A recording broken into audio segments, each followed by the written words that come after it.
Okay, so I saw this tweet and it said, "Who is the greatest female singer of all time?" So I'm going Mariah Carey. If you've seen enough of my videos on here or on YouTube, then this wasn't surprising at all. And so there's a lot of reasons why. So she has a very wide range. We know that we love the whistle notes on emotions and, songs like that. It's super iconic. And, the way that she's able to do it and the clarity, yeah, not everyone can do that. That's a special skill for sure. But we don't talk about her lower register enough, especially this rendition that she did for Stevie Wonder, You and I. Excellent, excellent. That was just incredible. It really was. And that's like my favorite Mariah cover. I know it wasn't technically released, but I'm still counting it. Also, her musicality, again, pointing back to that same tribute, and also whenever she did a tribute for Patti LaBelle, whenever she did If Only You Knew and Somewhere Over the Rainbow, whenever she performs her songs live generally, or even her studio recordings and everything. She was just really smart with it, and she knows exactly where to place the riffs and the runs, and she doesn't really overdo it. And so I just really appreciate that because she's very creative with it, and it's just so pleasant to listen to. The agility in her voice and just how fluid she's able to move in between notes definitely has to be studied. Her higher belts and all those things, like incredible, incredible. And I just feel like she's really given us everything that she can do, especially on like her debut studio album. Oh, she was definitely making her mark. Vision of Love, the melisma on that song influenced the likes of Beyonce, a Kelly Clarkson, a Christina Aguilera, and she made history. I mean, if you listen to that debut album, yeah, she's singing like there is no tomorrow, especially on, Vision of Love as mentioned, Love Takes Time, certainly favorite, All in Your Mind, and even on the Emotions album as well. Those are two like shining examples of it. But I mean, the entire discography, I mean, she's really going off vocally. And I love her vocal layering as well. Like, if you listen to the Butterfly album, songs like 4th of July, The Roof are great examples of this. Outside is very powerful to listen to there. And Underneath the Stars was on Daydream, but that's a great example. If you just listen to the songs a cappella, she just does so much with her background vocals and her harmonies and riffs and runs, and she really fills out a song. And as people said, no one can do it like her. So I really appreciate that. I love her tone. A lot of times she has this very rich, buttery tone, which is very pleasant to listen to. However, I really like her raspy tones, especially in like Butterfly and Rainbow era. I feel like that doesn't get talked about enough. Charm Bracelet was really great for her voice vocally. So we had some great moments there. I think that she is a very versatile singer. She can really do anything. She can do pop, R&B, jazz, gospel. She even has some country stuff. Also, let's talk about her house remixes. Because whenever Yes and Remix came out, a lot of people didn't know that. I'm like, you guys don't do your research clearly, because she's been doing that since the 90s. And a lot of great examples there. Her dance remixes as well. She has a very resonant voice as well. Like, seeing her live, that was absolutely incredible. I just think Mariah Carey can do it all with her voice. I really do. She's shown us that time and time again, and her voice has to be studied in terms of that. And she also has phenomenal technique as well. A lot of people have learned to sing through Mariah Carey, and if you hear people cover Mariah Carey songs, it sounds horrible because they don't realize how hard that her songs are to sing. And another thing I love about Mariah Carey is her covers.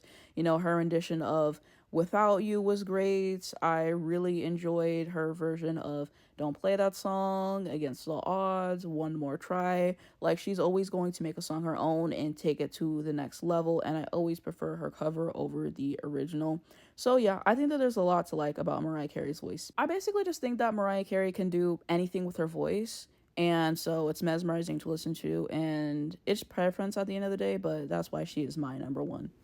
Another person people will say is the greatest of all time, Whitney Houston. I won't argue with this point. I really respect if you put Whitney at your number one because she was so supremely talented. She gave us so much. Her head voice live was absolutely unreal. And I just really appreciated her voice and what she was able to do with it and how powerful that her voice was. She was a very emotive singer. Like, if you go listen to her live rendition of Why Does It Hurt So Bad, you will be blown away. And I love that she never sang a song the same way twice as well.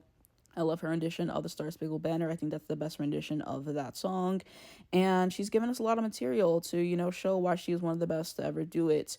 Saving All My Love for You was a great song. Of course, The Greatest Love Is All. And then I'm Your Baby Tonight, New Jack Swing, what a great moment. And she recorded that on one take because she wanted to go to the mall. Who else? Who else? What a moment. If I Told You That is one of my favorite Whitney Houston songs of all time. And she went off on that in the ad libs. Heartbreak Hotel with Faith Evans and Kelly Price was certainly a moment as well.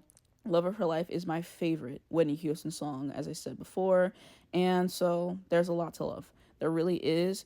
And she's been very influential as well. A lot of people would not be singing if it wasn't for Whitney Houston. And so we have to have that there. And I love her tones as well. Just someone who really mastered her instrument. I will say that. So we love Whitney, we really do. And for the greatest female singer of all time debate, I really think that it's between Whitney and Mariah. I really do. You go either one, I'm not mad at it, but that's my thoughts there. I get why people would say Aretha Franklin. I do, because what she was able to do, we have to talk about it. Versatility. She could sing jazz, like her version of Moody's Movie for Love, pop, R&B, gospel, soul, like incredible, and the queen of soul. And like Whitney, she never sang a song the same way twice, which I really respect. And I just love the passion that you hear in her voice as well. And when we're talking about covers, I saw someone tweet this, but someone released a song and Aretha had a version 6 months better, and her version was always better. A lot of people don't know that Respect was a cover because of what Aretha was able to do and make that her own. I love her rendition of Don't Play That song as well. Her version of I Say a Little Prayer, Dionne Warwick up so bad. It was something serious. She ate Elton John up on multiple occasions.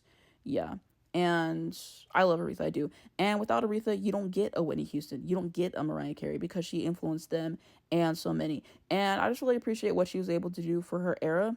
I feel a lot of times she kind of just gets left behind in these modern music conversations. But, she was a great singer and, even a great writer. A lot of people don't know that. So want to give Aretha her shine as well. Wanted to take a second to mention Celine, one of the best singers to ever do it for sure. A lot of great material in It's All Coming Back to Me. That's the Way It Is. She had classics. She really did. And just her voice, one of the best ever for sure. So definitely top 5 singer all time for me. Also for covers, I forgot to mention Mariah's rendition of Oh Holy Night. Shameful of me, because that's the best rendition of the song. And as I said before, I fear Mariah Carey is the greatest singer-songwriter of all time. A lot of people don't know she writes, but she wrote All I Want for Christmas Is You and 17 other of her 19 number one hits. So we have to give her respect for that. And I forgot to mention it. But that's basically my thoughts on this conversation. I want to know what you guys think down below in the comments. Was your favorite singer mentioned in this video? Were they not? And let's kind of continue that. I think it really depends on what era you grew up in, because now I think people my age or younger might say Ariana Grande is the greatest, but it's like you haven't got into a Mariah discography or Whitney discography, for example.